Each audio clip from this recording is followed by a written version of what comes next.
Hello and welcome. You're watching UATV News with me, Ksenia Bugay. First, this hour, the latest developments from Ukraine. The number of newly reported COVID-19 cases has been decreasing in Ukraine for the third week in a row. A little more than 70,000 of coronavirus cases were reported over the past week. It is 8,000 less than the previous week. On the eve, 6,545 new cases were detected in Ukraine. 1,766 patients were hospitalized. At the same time, 5,106 people recovered. 8 Ukrainians died. The majority of new cases are recorded in Kyiv, Odessa, Dnipropetrovsk and Zaporizhia regions. Ukrainian health minister said that the occupancy of hospitals for patients with COVID-19 makes 41%.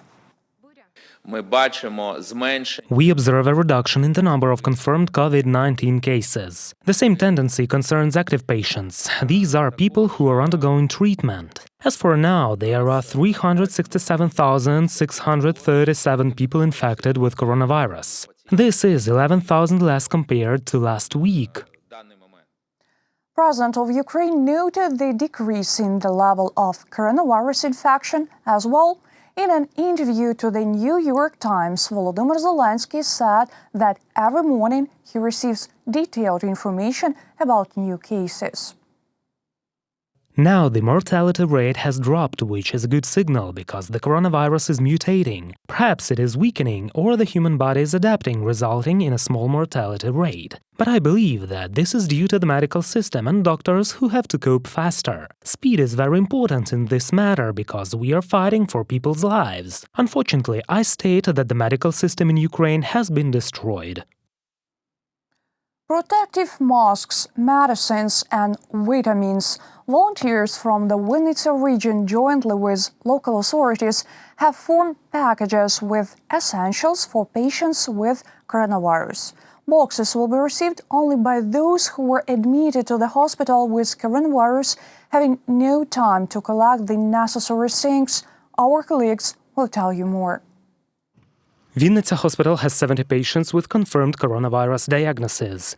People come from the various parts of the region. When the ambulance took them, some had no time to gather the basic necessities to take to the hospital. Very often patients arrive having nothing with them, the same when being transferred from one hospital to another. Sometimes ambulance brings a person from the street. Very often there are people who do not even speak. They decided to gather special packages for such patients. There is everything necessary for the first time in the hospital. Sleepers and medicines that are not provided by the so-called COVID packs of the National Health Service of Ukraine. There are vitamin C, vitamin D, Serata medicine, which is often prescribed. We have a personal thermometer here, also zinc. There is a toothbrush and paste as well. Well, everything one could require for the first time.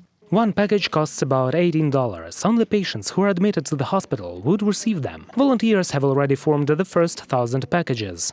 We've got 60 packages. You know, admission to the hospital is always a stress. Very often patients do not always take basic necessities with them because of the stress. They plan to distribute the COVID-19 patient package to all the supporting hospitals in the region that receive patients with coronavirus.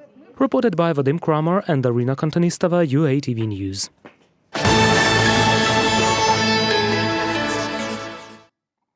The mission of the International Monetary Fund started working in Ukraine today.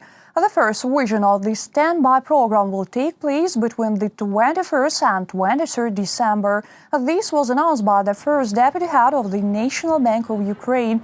The work of the mission takes place in the country remotely, but in mid-January, the IMF plans to resume meetings in person.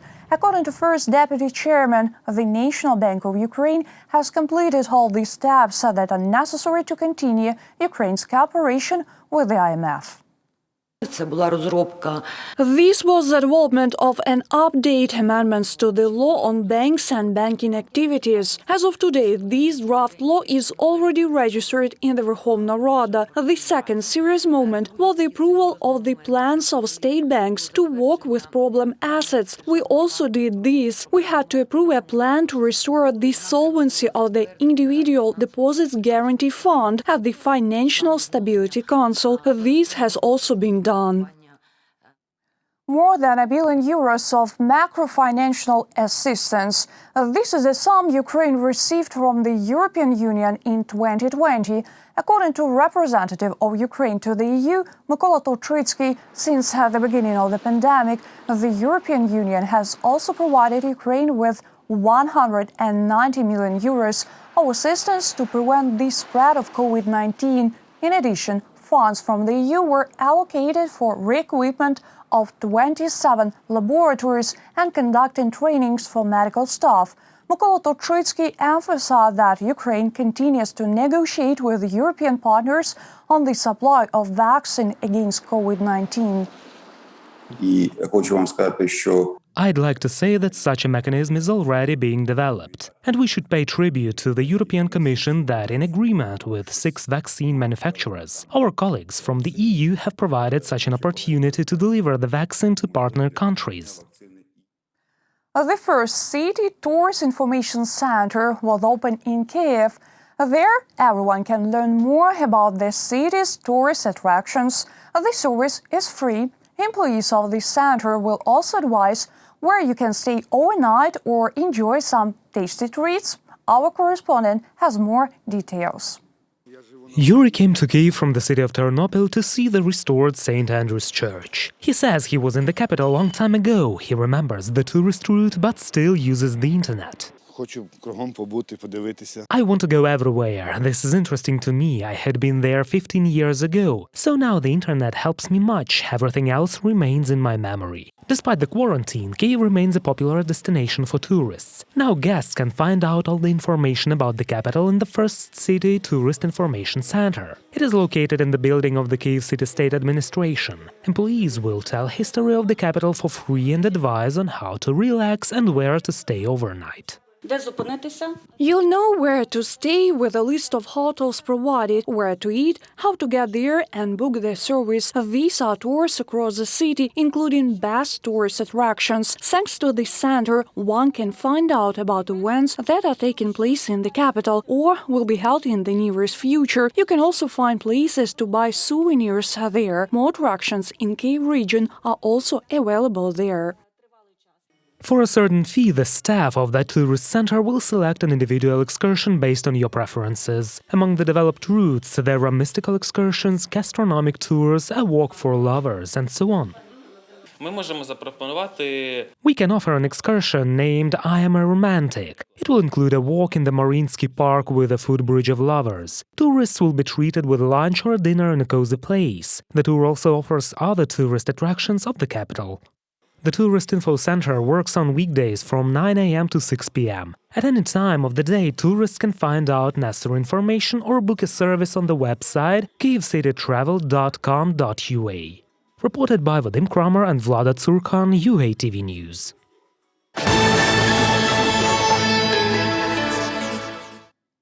Up next, 3 Cossacks from the popular animated series now adorn the first Ukrainian augmented reality postage stamp.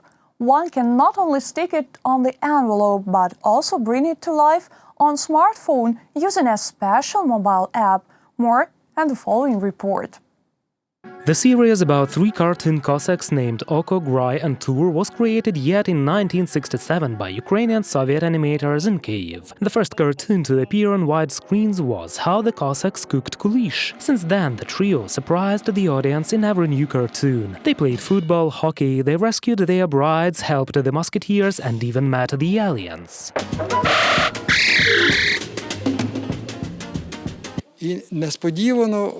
Unexpectedly, they were a great success. People started writing letters. It was like a breath of fresh air. The real boom was How the Cossacks Played Football cartoon. 50 years later, the state enterprise of Posta decided that the Ukrainian cartoon heroes should be the first to be placed onto augmented reality stamps.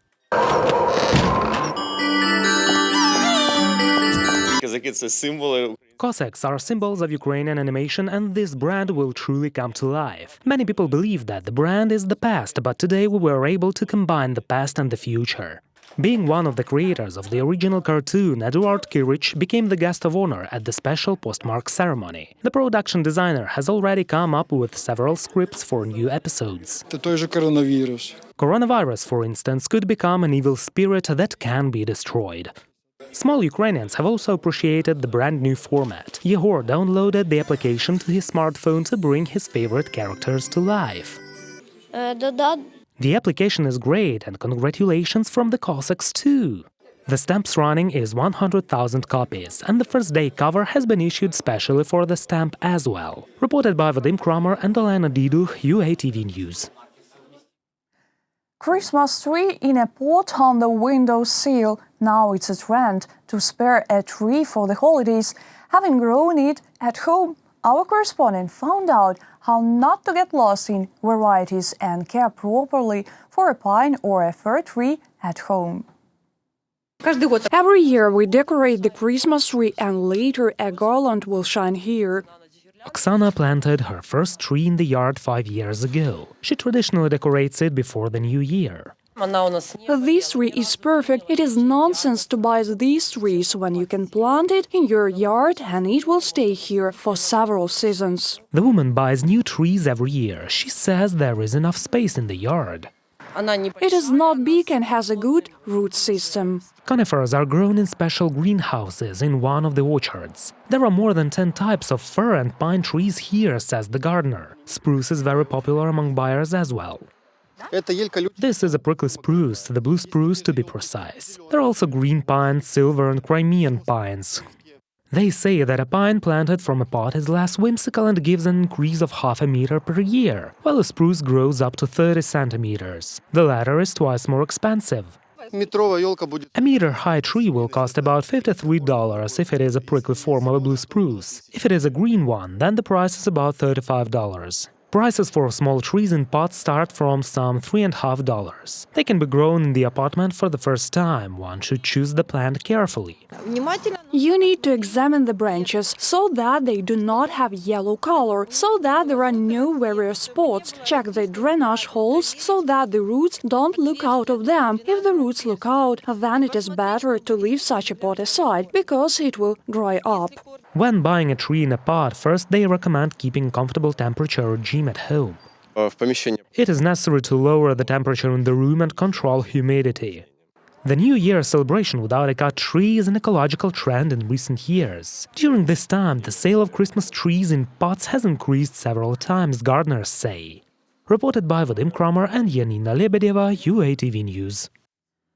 That was our final story this hour. Thank you for watching. Stay tuned. More updates on our official website, YouTube, Facebook and Twitter pages.